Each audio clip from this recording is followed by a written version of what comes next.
Thank you. Thank you, everybody. Thank you. He is such a terrific person. Thank you, everybody. Thank you very much. He is a terrific man, I will tell you that, and special. He's a special guy. And I'm glad I didn't get into too much of a debate with him, because that could have been very unattractive, especially for me, because he's tough. But he's a good man, and I appreciate Mike being here. So I had a long, beautiful speech written, and I read it. I said, boy, this is boring. This is not what we want to talk about. Because I know a lot of the pastors. I know some of the pastors in the room, and I refuse to put them to sleep, right? So I said, take down those teleprompters. Let's talk. Let's talk. And I thought I'd tell you a story that took place not so long ago in a big conference room in a building in Manhattan. And we had many pastors in that conference room. We had about 55 people. We had many pastors, we had ministers, we had 2 rabbis, great people. And it was, maybe 6 months ago. And it was before that also. We had a number of meetings. And I noticed there's tremendous strength, tremendous power from these people. They were tremendously powerful people. Their personalities, their speech, they would speak so beautifully. I'm used to hearing real estate people in New York. They don't speak so beautifully at all. But they're smart and they're tough.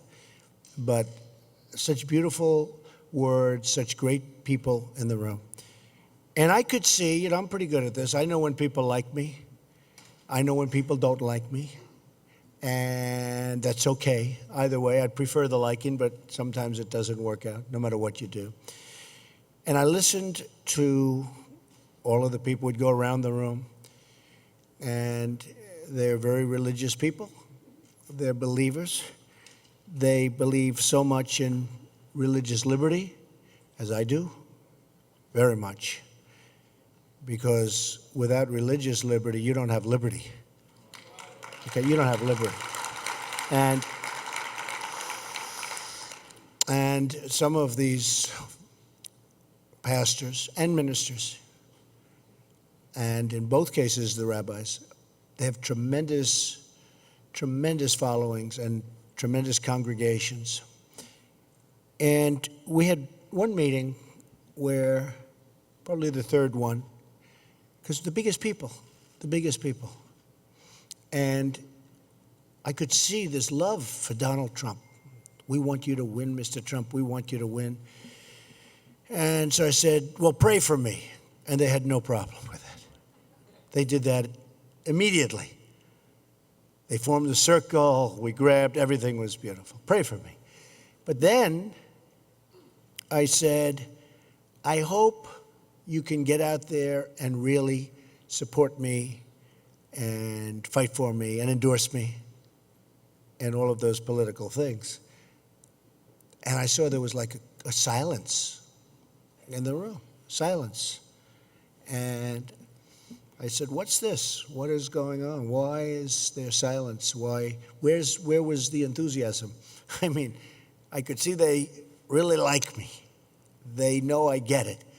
I won with the evangelicals in the primary. I mean, I would go into a state, and remember at the beginning, I'd go in, they'd say, well, he can't win that state because that's evangelical, and then I'd win with the evangelicals in massive numbers. And Pastor Jeffress would be on television. They'd say, he was just great. He was always so good on television. And he has a great way of speaking. And it'd say, Donald Trump may not be perfect, but he knows how to win. And maybe he's not as good, and maybe he's not as perfect on the Bible. But I did go to Sunday school for many years. I want to tell you that. Okay? But he said, he may not be perfect, but he's ours. And Jerry Falwell Jr. got up, and he said something that was very interesting. He said, when Ronald Reagan and Jimmy Carter were running, you had one who was absolutely perfect, Sunday school teacher, Jimmy Carter, knew every word in the Bible, a good person, a very good person, and Ronald Reagan, who had gone through a divorce and was probably not on paper the same. And Jerry Jr., who, by the way, is a fantastic person, Jerry said his father was under tremendous pressure from the church groups and from the evangelicals to endorse Jimmy Carter. And he said, I can't do it. I can't do it. And that was when you had the Iran hostage crisis, and a lot of bad things were happening to our country through weakness. It was happening through weakness. And he said, I can't do it. And he endorsed Ronald Reagan. And he was always so proud of that decision. And Jerry Jr. would tell me that was one of the great decisions. And it was a great decision, because you're talking about a great president, turned out to be a great president. But Pastor Jeffress would get up and he'd say, he's not perfect, but he knows how to win, and he's going to win for us. And I said, I like that guy. I never met him, but then I got to meet him. He's a fantastic guy. And he said things that were just very nice, and I appreciate it. We have such great support with the evangelical community, the Christian community, really largely the religious community. So I'm in the room with many of the pastors and some ministers, and they're going like, well, we can't really do that. I said, why? Why? Why can't you do that? I don't understand. I know you like me. Why aren't you endorsing me? Well, we just can't. I said, why? These were strong men. All of a sudden they're saying, and women. We had Reverend Paula, a terrific person, by the way, terrific. And we had some others that were amazing, and they've become friends of mine. But they're strong people. And they said, we can't do it. I said, why? And they didn't want to tell me. And it wasn't that they didn't want to tell me. It's almost like they got used to this thing around their neck and eyes. And it's almost like they couldn't see. And I said, why? And after a lot of prodding, they said, well, we don't want to lose our tax-exempt status. I said, what does that have to do with your tax-exempt status? Not knowing. And it basically has to do with the 501c3 status, that they can't get involved from the standpoint of essentially freedom of speech. So you have these powerful people with a great voice. You know that Christianity and everything we're talking about today has had a very, very tough time. Very tough time. In Syria, this is before the migration, if you were a Christian in Syria, it was virtually impossible to come into the United States. If you were a Muslim from Syria, it was one of the easier countries to be able to find your way into the United States. Think of that. Just think of what that means. So I didn't know this, and I didn't know about I know 501c3, but I didn't know that it played such a big role. And basically, I looked back into it. I said, I want to check this out. And do you ever get used to something that's wrong and you just sort of live with it, right? That's why they weren't telling me, because they almost didn't even know. They got so used to it. These are the smartest people, the most bold people, incredible people. They got so used to it that they almost didn't even know, like, what was wrong. But they knew there was something wrong. And I wanted to look into it. And we had a meeting 3 months later with a similar group, the same group, a lot of the same people. And I said, you know what? If by that time I did really a lot of work. It was Lyndon Johnson, right? See, they're all nodding their heads. It was Lyndon Johnson in the 1970s. And they say he was having a problem with either one or more churches. And they were really going after him. And he wanted to silence the church. And he got, he's a powerful guy, smart guy, tough. Very much different from what we have today, I'll tell you that. We don't have tough. We need tough with ISIS and all of the problems. We need tough. We need tough. We need tough. And we need smart. But we don't have that today. And we'll certainly won't have it if Hillary Clinton gets it. It'll be 4 more years of this nonsense that goes on. But it was very interesting. So I had the meeting and explained to them about Lyndon Johnson, but most of them knew it, just like a lot of the folks in the room are shaking their heads. That's right. It's Lyndon Johnson wanting to silence people that didn't feel so good about him. It was in particular one church, they say in Houston, right? Does anybody know that church? It's one church in Houston. So we'll all figure it out. But maybe it was many churches. But he wanted to silence them, and he was powerful, and he got it approved. And he basically silenced the pastors and the ministers and the rabbis and the priests and people of religion. And I said, wow, that's incredible. And for some reason, the churches, the pastors, the evangelicals, they didn't do anything about it. It's very strange because I know how tough you are. I say, what happened? What happened, right? You're smiling. You all know. What happened? Because when you think of it, you have men and you have women, 50-50 approximately. Very powerful groups, men and women. Now you have religion, and that's not 50-50. So let's say it's 80%, 75%, 82%, whatever it may be, but it's the most powerful lobby there is. And yet you've been totally silenced. And when they told me that, we were in a building in Manhattan, and I said, so that means that you have less power as powerful people, as people that are representing, in some cases, thousands of people on generally Sunday. That means that you have less power than people walking up and down the street. I pointed 30 stories down. I said, look, see the people walking up? That means you have less power than they do, really. And yet you should be far more powerful. And if you've looked what's happened to religion, if you look at what's happening to Christianity, and you look at the number of people going to churches, and the evangelicals know this also, it's not on this kind of a climb, it's on this kind of a climb. Slow and steady in the wrong direction. And a lot of it has to do with the fact that you've been silenced. You've been silenced. Like a child has been silenced. You've been silenced. Strong, brilliant, great people that want to do the right thing. We're not talking about bad people. We're talking about great people that say, don't do that, Donald. Don't do that, Donald. Don't do that, Donald. Okay? Great people.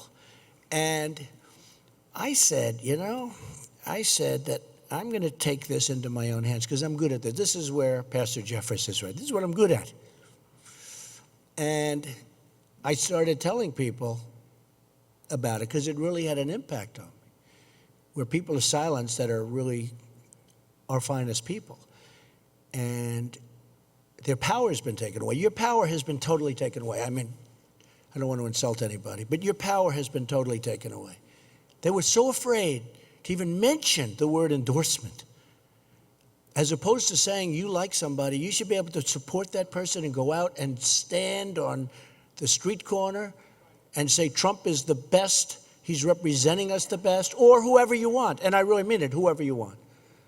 But you can't do that now. I know you're not going for Hillary, that I know anyway. Hate to tell you, folks, you got two choices. You got two choices. You've got two choices. And one choice you're not going for that choice. So I feel confident. But you should be able to, even if you did want that choice, you should be able to go out and stand up and say, that's the one I want that one. And you should also be able to want to have somebody who represents your feelings about life, you should have that person, you should be able to talk about it. You can't even talk about it. And that's a massive thing when you lose your tax exempt status. I mean, some of the churches are, they do great work, and they can't do it. They can't do that. It's probably half of the money you take in. So I decided to work on it, and I have worked on it. And then I was lucky enough, because of the evangelicals, by the way, I was lucky enough to win the primaries in a landslide, the highest number of votes in the history of the Republican Party. Think of that. And that's with 17 people. That's with 17 people. So we had the highest number of votes, won, most of the states, and it was like a landslide.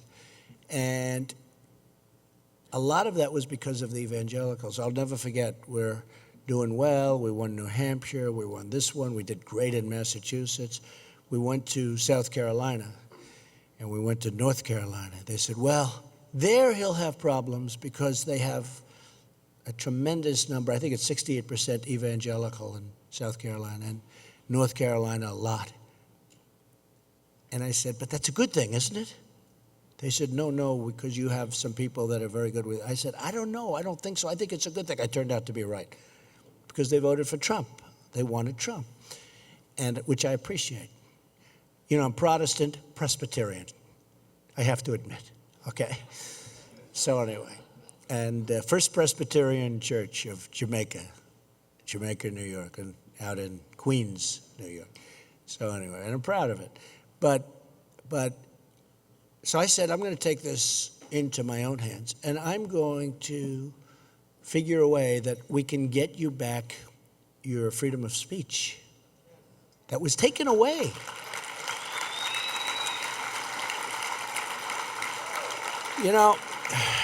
This wasn't taken away as part of our Constitution when our great forefathers went out and wrote it. This was Lyndon Johnson in the 1970s, okay? So this isn't something that we need great legal dialogue on. This was Lyndon Johnson in the 1970s. And Lyndon Johnson, I respect Lyndon Johnson because he was one smart cookie. But, Lyndon Johnson was a major player.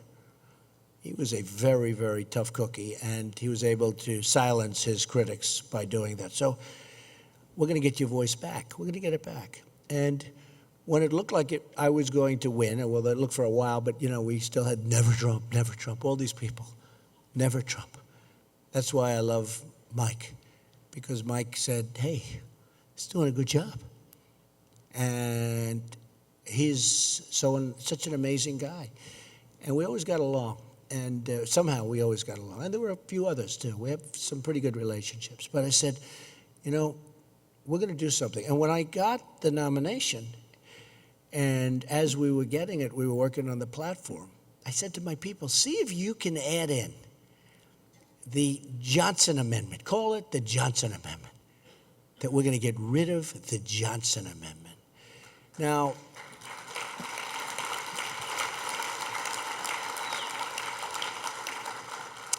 I wanted to come and explain it because a lot of people don't know in the kind of detail and depth that I've explained it to you today. I was with a couple of pastors 2 weeks ago, and they weren't really sure. They had heard we're going to get rid of it, but they weren't really sure. I hope you can spread the word.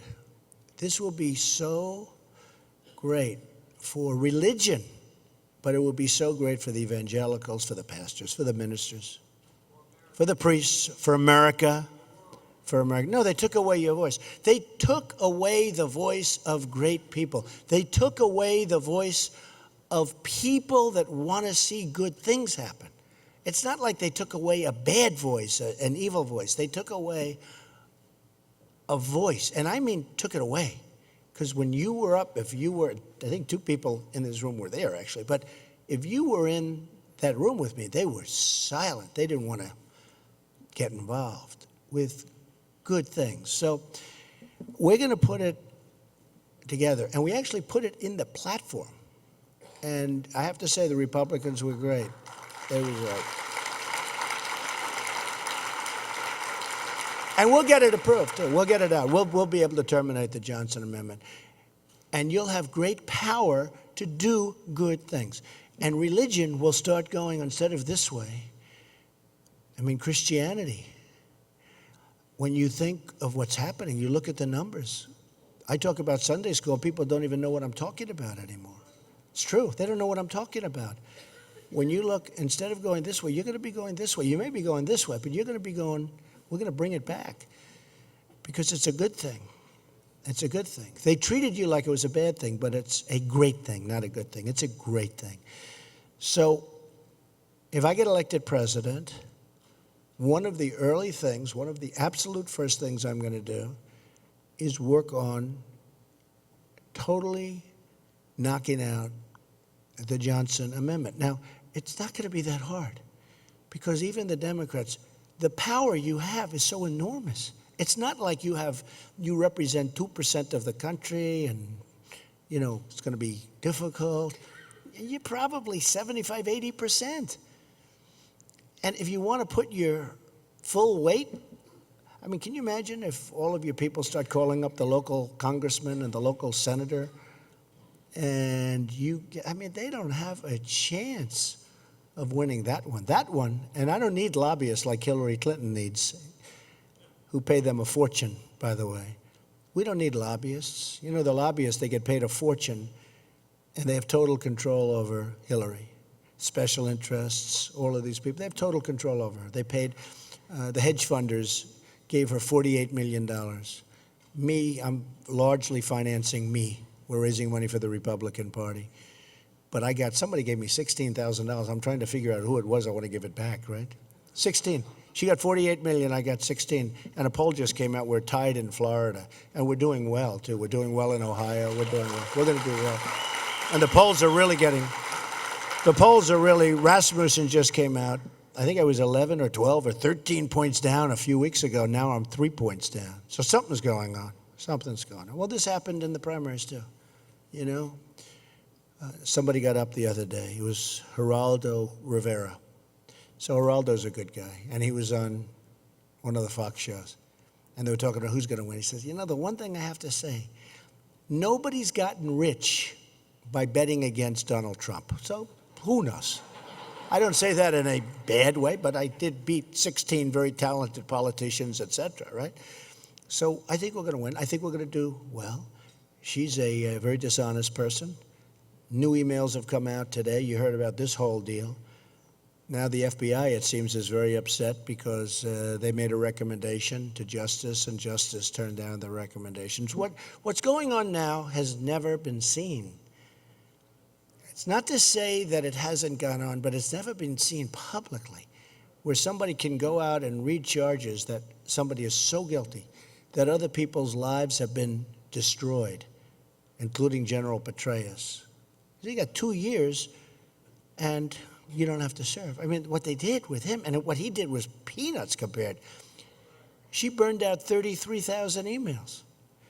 So the other day they had 1,000 emails. And these are probably the good ones. But they found a lot of bad stuff. Pay for play. Pay for play. It's illegal. But I hear, and it's just happening, but I hear a lot of people are very upset that that FBI situation was not pursued. And this is having to do with other things beyond all of the things that you saw. I thought for a while, I said, wow, because it was point after point after point. I said, wow, she's guilty. And then all of a sudden, however, we've decided it's really bad, I'll tell you. We've never seen the inner workings of our government, I think, looking so bad. And just a little while ago, and I don't have right now too much of the facts, it's just coming out, but a lot of things are happening to crooked Hillary.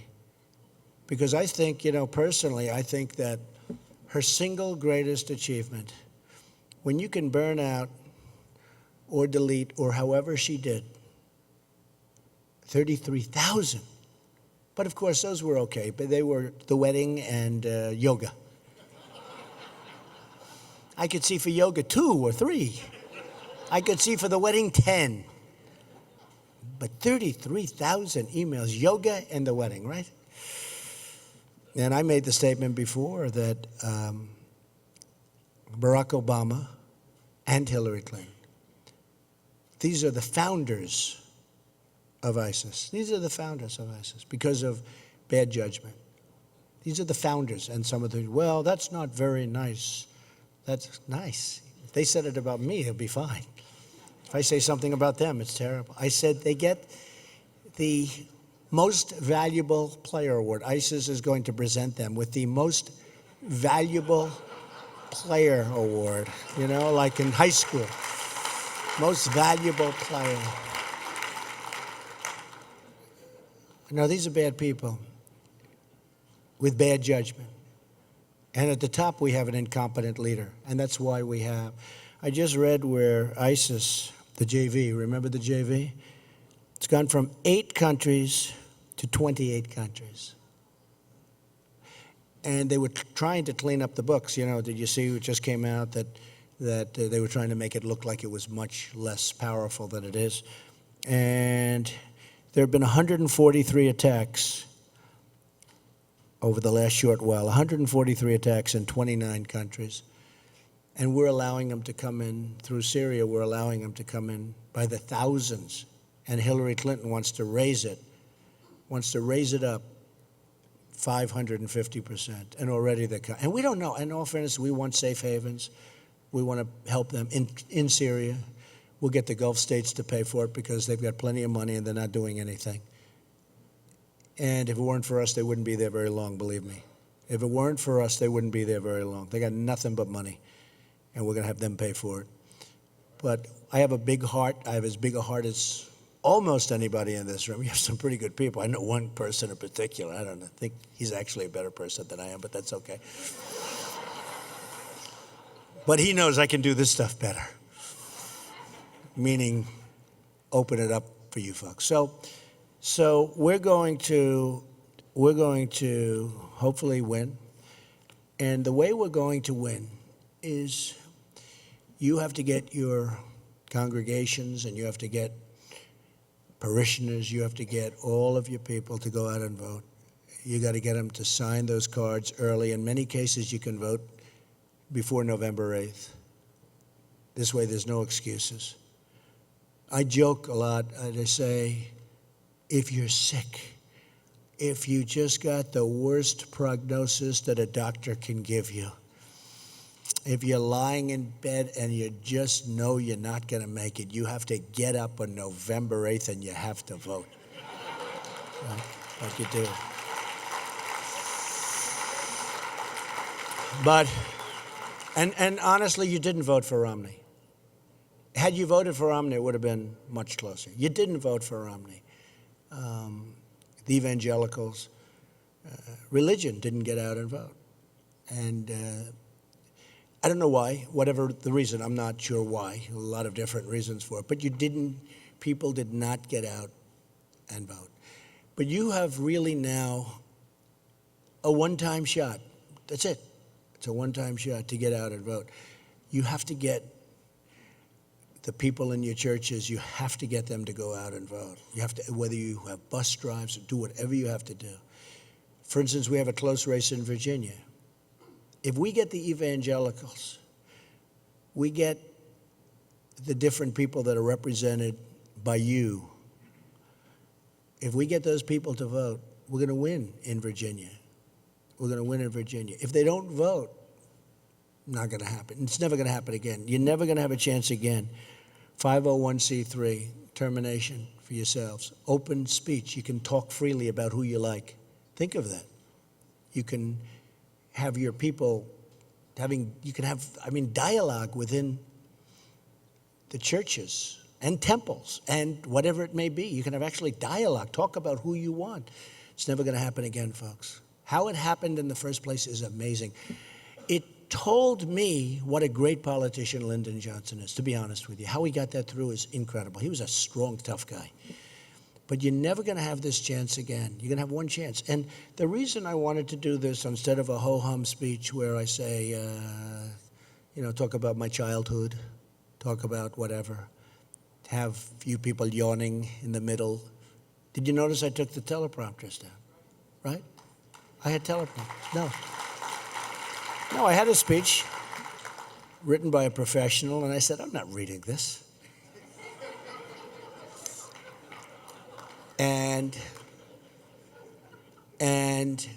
you have a chance to do something that will be earth-shaking. I literally mean it, earth-shaking. You've got to get your people out to vote. And especially in those states where we're represented. We're having a tremendous problem in Utah. Now, Utah is a different place, and I don't know if is anybody here from Utah? I mean, I didn't think so. We're having a problem. I mean, because, look, it could cost us the Supreme Court. We're going to have 4 or 5 justices put on. We're having a problem. I've been given a false narrative. But we're doing really well in some states, including Florida. How many are from Florida here? A lot? Oh, well. I mean, look, if you get your people out to vote, we're going to win Florida. So we're even, maybe 1 point up, 1 point down. It's an even, and I haven't started yet. I really haven't started. Don't forget, I won the primaries by a landslide. And people were really shocked. You remember the story when we had Marco and Jeb, and we had initially 17 people. And they saw Marco and Jeb, and they said, well, we'll do winner take all. That way one of the 2 guys will pick up 99 delegates, right? And I said, I don't want that. You have a governor for 8 years, and you have a senator who's a rising star, and you have Trump. But then the first poll came out, and I had 48%, and they had 12 and 11. I said, I do like that now. Anyway, we won by a massive amount, and it was great. We need help in Ohio. We're very close in Ohio. Ohio is very close, but we need help. And the fact that you're in Florida, many of you are in Florida, but if you could send out the word to Ohio, Pennsylvania, some of those really important swing states, I'm telling you, we will do it. And because we're close, we're very close. I mean, they're all close. Pennsylvania's a little further off, but I think we're going to win Pennsylvania because the miners, she wants the miners out of business. She wants steel out of business. She's a disaster. She's a disaster. I think we're going to win Pennsylvania. But if we become president, we are going to do something that will be so great for something that we all love, okay? Something that we all love. And we have 90 days, not long. 90 days. When I started this, it was June 16th. So we had a long time. I said, boy, that's a long time. Now all of a sudden we're down to 90 days. So I think it's so important. I just gave a speech to a great organization, the home builders of our country, great people. And my father was a home builder. That's what he did. He built homes. And I'm driving over here. That was 2 hours ago. I'm driving over here. And I said, in a way, you're home builders too, but you're home builders with the Spirit. You're spiritual home builders, which is actually more important if you think about it than the brick and mortar, okay? So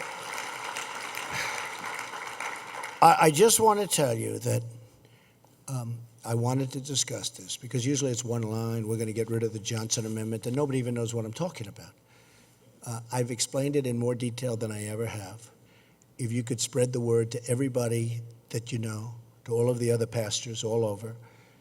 And if you get everybody out to vote in Florida, and if you get everybody out to vote in like Virginia, like Pennsylvania, like Ohio, and some of the other states, especially the ones that are really the pivotal states, we will win.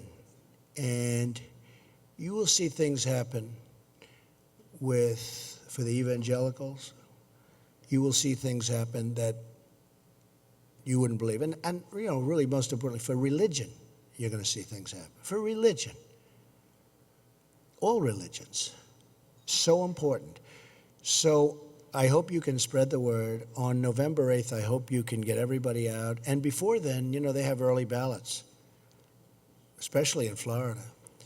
They have early ballots, and you could sign hundreds of thousands of early ballots for people that can't get out to vote, for just about everybody. And whatever you can do, I would appreciate. I say pray for me. I pray for you. But I want to just say that whatever you can do. This will be an election that will go down in the history books, and for the evangelicals, for the Christians, for everybody of religion, this will be maybe the most important election that our country's ever had. So go out and spread the word, and once I get in, I will do my thing that I do very well. And I figure it's probably maybe the only way I'm going to get to heaven. So I better do a good job. Okay? Thank you. Thank you very much, everybody. Thank you very much. That's fantastic. Thank you. Thank you. Thank you all. Thank you. November 8th.